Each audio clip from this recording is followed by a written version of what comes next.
শুভ সকাল। চলুন আজকে আমরা ছাদ বাগানটা ঘুরে দেখি। শুরুতেই আছে পালং শাক, লাল শাক এবং ধনিয়া পাতা। এটা হচ্ছে প্রথমেই ছাদে উঠলেই দেখা মিলবে তাদের। এখানে আছে পুঁই শাক, সাথে আছে আর অনেক কিছু। তো আমরা পুঁই শাকগুলো দেখে দেখলাম যে এখানে আরও অনেক কিছু আছে, কাঁচামরিচ গাছ, আপনার করলা গাছ, বেগুন গাছ, এইগুলো। তো এরপর দেখতে পাচ্ছি আমরা শসা গাছ। শসা অবশ্য খাওয়া হয়ে গেছে, শসা নেই, নতুন করে আবার চারা দেওয়া হয়েছে।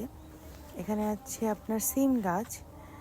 এটা হচ্ছে শসার চারা, যেটা শেষ হওয়ার পরে আবার লাগানো হয়েছে। এটাও শসার চারা।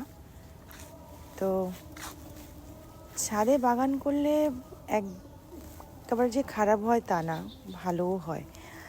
এটা বরবটি, বেশ কিছু বরবটিও এসেছে, শীতের সবজি বলে কথা। মরিচ গাছ, টমেটো গাছ, সাথে বেগুনও আছে কিন্তু। তো আমরা দেখতে পাচ্ছি এখানে আরও কিছু কাঁচামরিচ গাছ লাগানো হয়েছে, কাঁচামরিচের চারা। এখানে টমেটো আছে, টমেটো কিন্তু খাওয়া হয়ে গেছে প্রায় শেষের দিকে, এখনও কিছু আছে। তো গাছটা ঘুমিয়ে পড়েছে আর কি। যাই হোক, এখনও কয়েকটা দেখা যাচ্ছে। এখানে লাউ গাছ আছে, লাউর এখন পর্যন্ত ফলন হয়নি। এখানে ফুলকপি, বাঁধাকপি এবং বেগুনের চারা দেওয়া হয়েছে। তো খুব ভালোই লাগতেছিল বাগানে এসে, একেবারে অন্যরকম একটা ফিলিংস।